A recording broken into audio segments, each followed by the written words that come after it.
Golden Knights are Pacific Division champions again. And right over my shoulder, you can see that if the thing was a little bit clearer. I think my light's screwing it up. It's also kind of far away. I could see the flags, but it says Pacific Division champs. There's a little montage. Eichel's yelling, Hurdle's yelling. I'm looking at it over there. A lot of guys in there. 1, 2, 3, 4, 5, 6, 7, 8, 9, 10, 11, 12, 13, 14, 15, 16, 17, 18, 19, 20, 21, 22, 23, 24. I think everybody's on there. So that's good. So good for everybody getting on there. I wonder if our boy Alex Holtz is on there. What a goal. Look at him. Good job, Alex. I was happy to see that. That was nice. That was good. He's had a rough little go here. So it was good to see them get Alex Holtz a nice win there, a nice opportunity to get that one. So around the league, things appear to be a little bit clearer. It looks like we're going to Minnesota. Or, well, we guess we play here first. Easter Sunday is still the plan, as far as I understand, followed by 2 days later on Tuesday. As far as I've been told, it appears the Easter Sunday game could be earlier in the day. We'll see how that lands. There's like something women's hockey going on up there in Minnesota. So if it does end up being them, then there could be an extra day that could get moved. We will see. Time will tell on that. But no more games here. No more need for my press pass for the season, because the season is over in regards to here. And for all intents and purposes, the season is basically over for the Golden Knights, which is kind of nice. They could potentially get up above Dallas or maybe, some of the teams on the other side. I don't particularly care, to be completely honest. First round's at home, second round's at home. To me, sometimes, and it wasn't the case when the Golden Knights won the Stanley Cup 2 years ago, but I think sometimes it's nice to actually start on the road as opposed to home every single time on the way to trying to win a cup. And the reason for that is because I think sometimes those first 2 games, there's such a huge weight on your shoulders to win the first 2 games at home that maybe an opportunity to get one of them on the road one of these times. So I don't think it's the end of the world if they fall below Dallas. I do believe even with Landeskog coming back, even with what Dallas added, I think we are eventually going to see Dallas all the way to the conference final, in my opinion.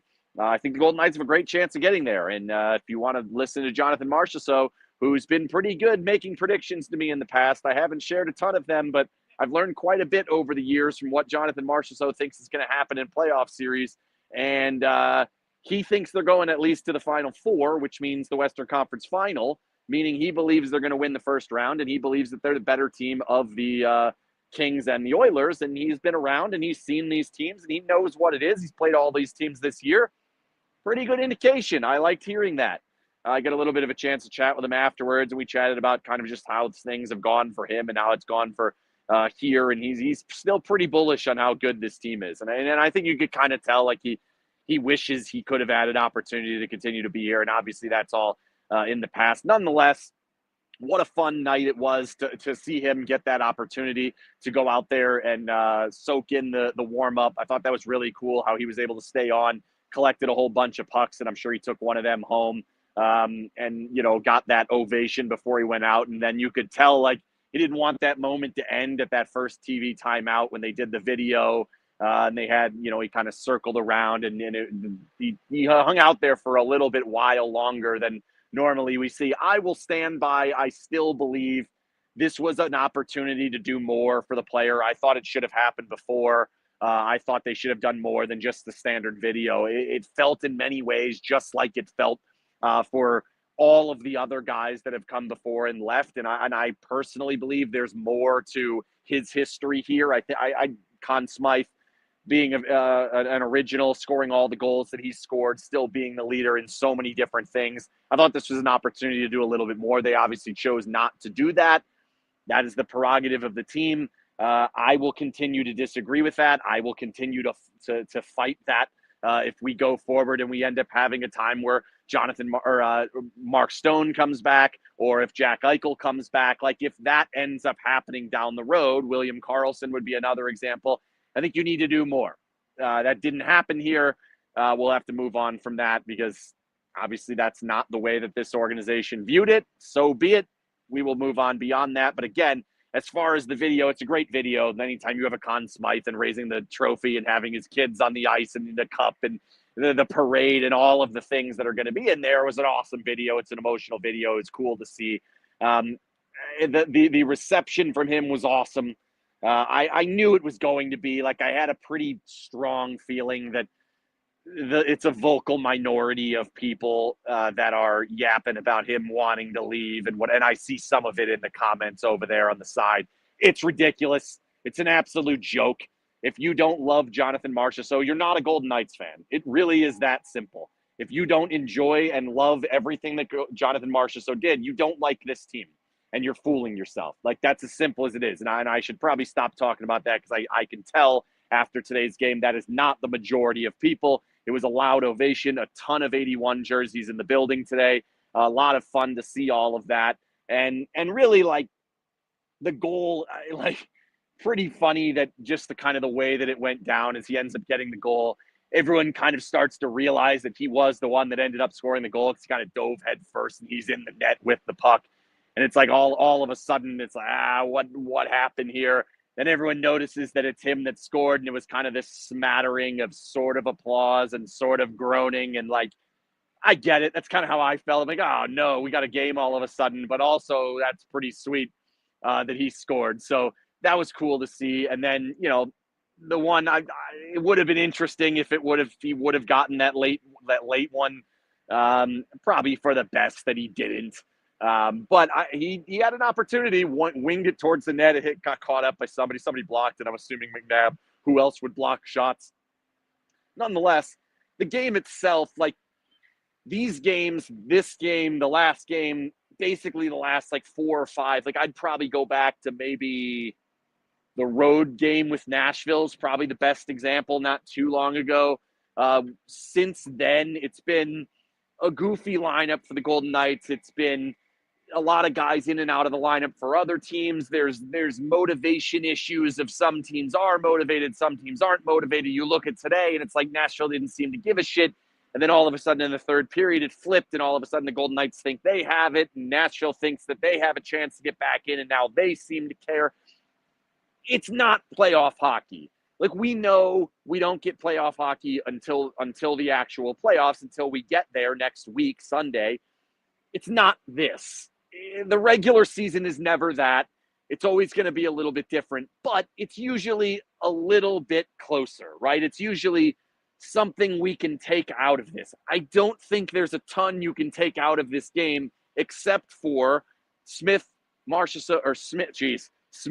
Carlson, Stone had an opportunity to play together. They put them up there in a couple of offensive zone opportunities. They cycled the puck. They won pucks back. They got the puck out to the front. They created traffic. They end up getting that goal. Like, I think that's something that's going to be nice to have, especially as we go up against probably not Minnesota as much. Maybe if they balance their lineup, maybe you end up in a situation where you're kind of overcommitted to that top line with Eichel and Stone together. If that ends up happening, probably more likely LA, Edmonton, down the road, Dallas certainly could offer that potential problem. Colorado, Winnipeg, if you get to the final, a lot of teams in the East. If you get into that situation, I think that's a nice ripcord to have. Like, that's been kind of the thing that I've been looking at for a good portion of this season, is you look at when you have that superstar line, when you have that line that you rely on for 20 minutes a night plus power play, plus penalty kill for those guys, understanding that if there's a day where their offense isn't really cooking and you're not getting the production that you maybe should be expecting out of them, there has to be another place to go. And I think that's an issue that Edmonton has had. I don't think the Golden Knights are Edmonton, but they are closer to that style than they've ever been before, where they're a little bit more dominant on the power play. They rely on that top line for 5-on-5. They do have good depth as they go down the lineup. They're getting scoring from that. But as it goes down the lineup, it definitely drops off compared to Jack Eichel and Mark Stone. I think the Edmonton teams in the past have had some issues where they have said, all right, let's break up McDavid and Draisaitl, and there's really no good option for either. I think what's nice here is that with the connection Eichel has had with Barbashev for as long as he's had, I think you could throw a lot of different people up in that spot. Howden potentially is an option that can go up there. Saad maybe can go up there. You could potentially look at Dorofeev going there if you want to really change things around a little bit. But more importantly, because you have that pair, you have a pretty good feel that that's going to be okay.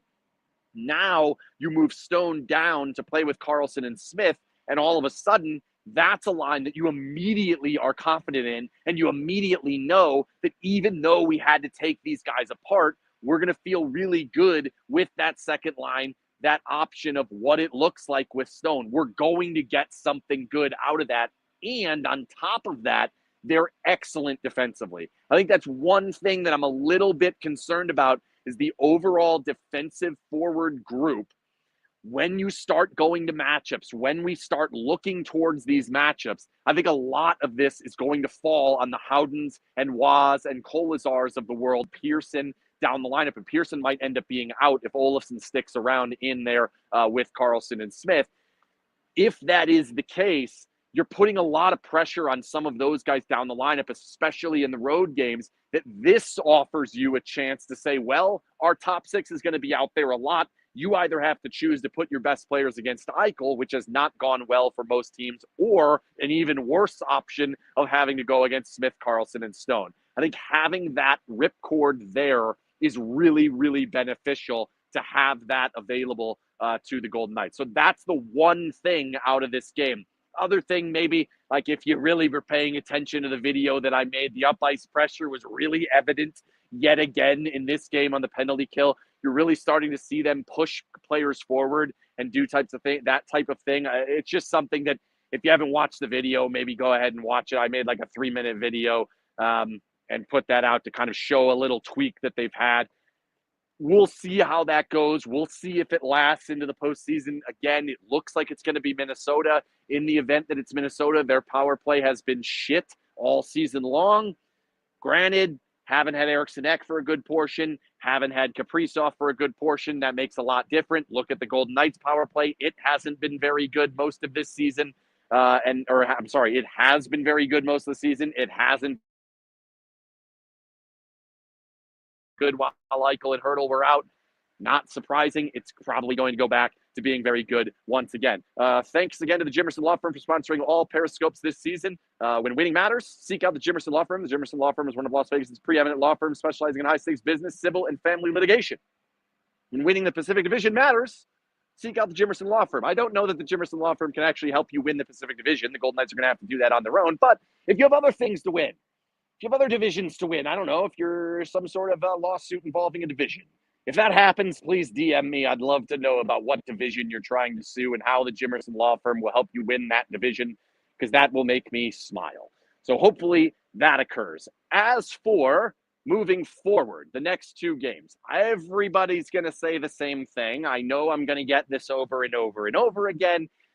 We have to look at this reasonably, rationally. Yes, they want to rest as many players as they can. Yes, they want to put themselves in the best position that they possibly can moving forward into next Sunday's game.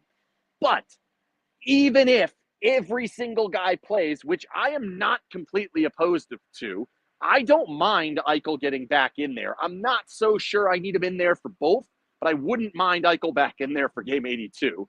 I would like to see Stone get a game off. I'm fine with that. I would like to see Hannafin get a game off, but that means Haig and or Pietrangelo have to come back. And if that doesn't happen, there's not really another option. Like, they only have so many different options. Holtz will probably stay in the lineup. Schwindt will probably stay in the lineup. Olofsson, we haven't seen. Apparently, most of the guys, if not all of them, have been skating. That's what Cassidy said. I don't know if he had everybody on the mind when he was saying that. I think the mind was kind of focused more on the two main pieces that have been out, which are Pietrangelo and Eichel. Eichel skated in morning skate this morning, so he is very close, if not ready to go. He absolutely plays in this game if they're ready. I think he plays in all of the games that he has missed so far, if these were bigger, more important games, not if he was ready, if he had played in bigger games. By the way, one thing I want to notice or recognize, I said on the podcast that they won the Honda West Division and that there was a banner over there for the Honda West Division. That was wrong. I now remember they played a game here against Minnesota where the Golden Knights had like 16 players in the lineup, and they lost, and they ended up tying, and therefore they did not win the division, and that's why we had to go to Colorado that season and beat them, even though they lost the first two games.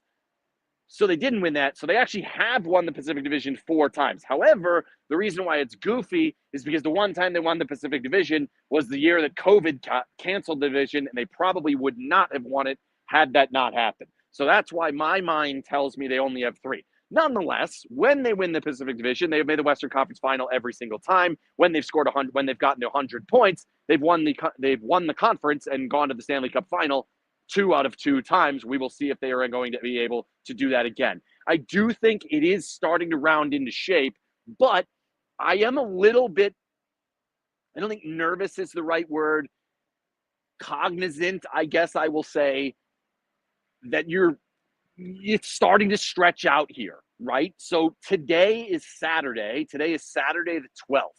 The game that matters is on April 20th. Maybe it'll be on the 19th. I don't think it's going to be on the 19th. There's a thing here. I'm pretty sure it's going to be on the 20th. Expectation is that's what everyone's planning for. The NHL has a way of changing this shit, so don't go nuts about it, but I'm pretty sure it's going to be on the 20th. Either way, we're 8 days away from that. There are 2 games in between. One of the games is against a team that absolutely needs the game. We saw that last time we were up there with Calgary. That was a pretty decent game. Golden Knights weren't particularly great in the game, but it's a halfway decent game to where you see that level of intensity, that kind of the speed of the game is a little bit faster. Today's speed of the game was only fast down the stretch, and the Golden Knights weren't great in it. It's not like they were terrible. They were pretty good after, getting the goal, and that's really one shift that was really good. I thought their speed dropped off, and that's why Nashville started playing a little bit faster, and it looked like they were drowning. I think that was more score-related, situation-related. We've got this related, like it's human nature. I stopped paying attention. What do you think the guys on the bench are going to do? I was like, we're good. I started writing stuff. I'm going to be all prepared. And then everything goes to shit. Nonetheless, you've got this game that I don't think was particularly good. The Seattle game a couple days ago was not good at all in regards to just overall hockey. The 2 up there in Calgary and Vancouver, I didn't mind the Calgary game. The Vancouver game, they stink. And when the Golden Knights finally kicked it into gear, that was it. We're in good shape. We're going to be fine. So it's like now you're going even further back, and you're starting to push it further and further back. You've got the Colorado one that was a loss that, that's a wacky game because Akira Schmid's in there, and they got their backup in there, and Natchez isn't in there, and it's just not the same. The intensity's not the same. So to me, it would be nice. We say this a lot going into the regular season, and if you look at the way that the Golden Knights have approached the preseason, basically every single year, and it has worked almost every single year. They've lost on opening night 1 time. It was here to Philadelphia in the second year, and they were down one of their better defensemen, Nate Schmidt, in that. Didn't play a very good game. Philadelphia, the Eagles had just won the Super Bowl, and their fans were yelling the bullshit. Whatever. That's the only time. The way the Golden Knights usually do their lead up to playing the most important game in the month, which in that case is the beginning of the season, in this case is now the postseason, is they usually try to kind of ramp up to it and then play a full-on game at the end. Now, obviously, preseason games are garbage. We know that. They do not mimic what a postseason game does. That's not what I think we're going to get here, too. You're not getting a postseason atmosphere in Game 82 in Vancouver. It's just not going to happen. But I'd like to see Adin Hill in there for Game 82 as opposed to Game 81. Let Schmid or Samsonov, preferably Samsonov, have that opportunity. On top of that, now in Game 82, if Eichel's available, let him play so that his first opportunity after weeks now, because we're going to be on over 2 weeks that Eichel hasn't been in there. I'd like his first chance to play to be Game 82 as opposed to Game 1. There is enough time, right? There is time between Wednesday. There is now no game tomorrow, no game on Monday. There's a back-to-back on Tuesday and Wednesday. And I do believe it's not crazy to rest as many as you can in that game on Game 81. Give Calgary the game. I don't care. It actually might help the Golden Knights. If Calgary gets in, fantastic. losing that game can be good. So you don't need that. I don't care about the point numbers, 109, 111. Like you're matching the first season or you're matching the third, the cups. I don't really care. You've won at 109. You've won at 111. Why the hell can't you win at 107? Not to mention game 82. I'm advocating playing everybody. You're probably going to win that game because you don't lose in Vancouver anyway. So you're probably going to get to 109 anyway, which is perfectly fine. I don't think 109, 110, 111, I don't think any of those are any different. It doesn't really make a difference. It's all about finding a way to put yourself in a position to be in the best position to win. And my belief is when there's a game on Wednesday, you then fly home Wednesday night. You have off on Thursday or an easy skate on Thursday, all day Friday, all day Saturday, full practices leading in that really drill into the team that you're going to play. I think it's best if there's a game behind you as opposed to going full on rest mode starting right now. I don't mind it for Tuesday. That's fine for me. But for Wednesday, if Olofsson's available, let's get him in there. If Petrangelo's available, let's get him in there. If Haig's available, let's get him in there. Now, if you want to take out a guy that played in the Tuesday games, say if Hannafin has to play Tuesday, Mark Stone, Will Carlson, Riley Smith, whoever, I don't know what Smith's situation was. I didn't look that deeply in.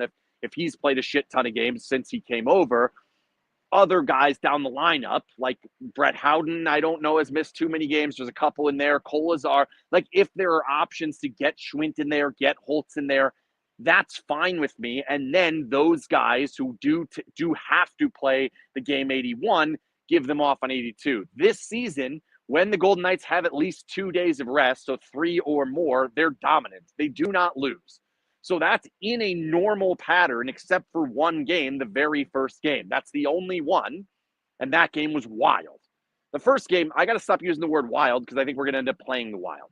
So I need to stop using that. So now every time you hear me say wild that involves something being crazy, throw something at me and say stop doing that, because I can't do that anymore, because if they play the wild, then I have to say crazy. All right. The first game is the only one all season long that's different than the rest of them. The game coming out of Four Nations, the Golden Knights were excellent in. Won that game.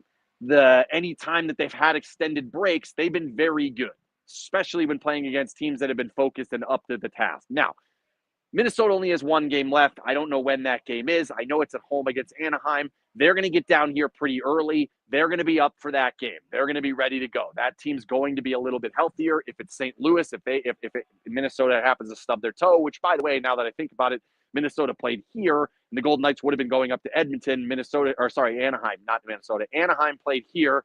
Golden Knights would have been going to Edmonton had they beaten Anaheim. They did not. They end up going to Dallas. Everything shifted. I guess that is not out of the realm of possibility that may happen. St. Louis plays Utah. Certainly should be able to win that game. We will see. Nonetheless, what I'm saying is that I believe in this particular scenario that the amount of time in between game 82 and game 1 of the playoffs is plenty, even without resting players. So yes, where you can get the rest, where you could take those moments, fine. But I'd like to see as many of those guys back in the lineup so their first game is not this goofy first game of this playoffs, because the first game of the playoffs is nuts. See, I didn't use wild. Good job, me.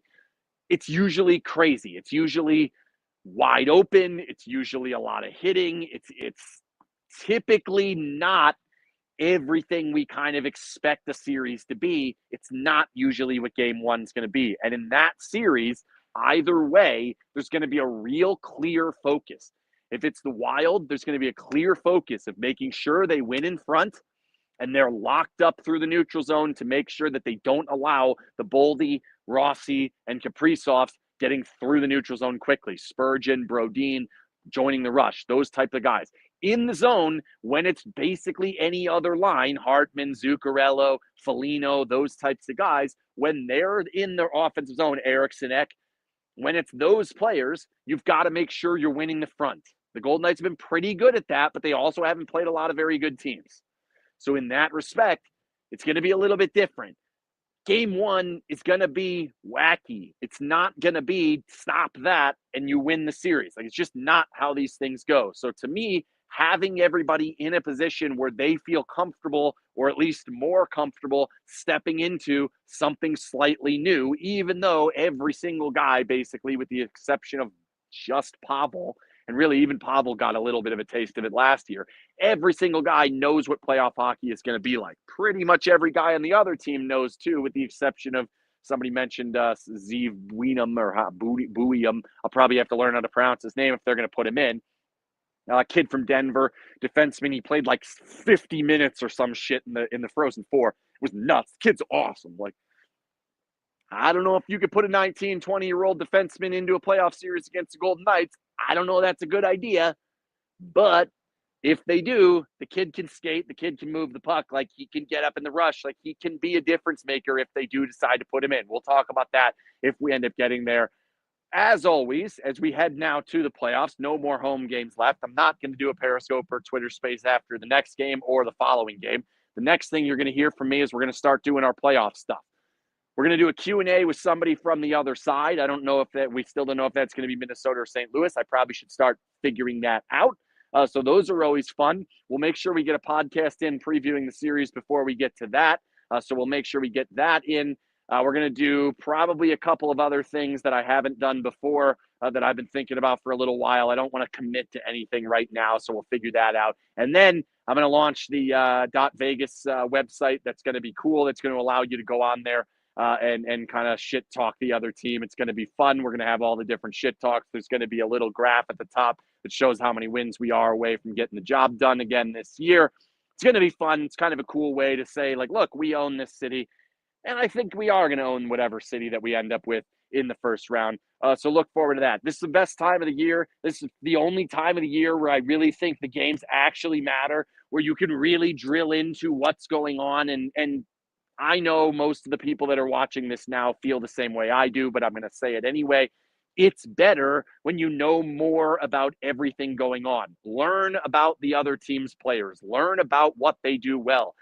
Understand that if we play Minnesota, they're going to throw a 5-forward power play unit out there, and it's dangerous. It's not good, at least it has.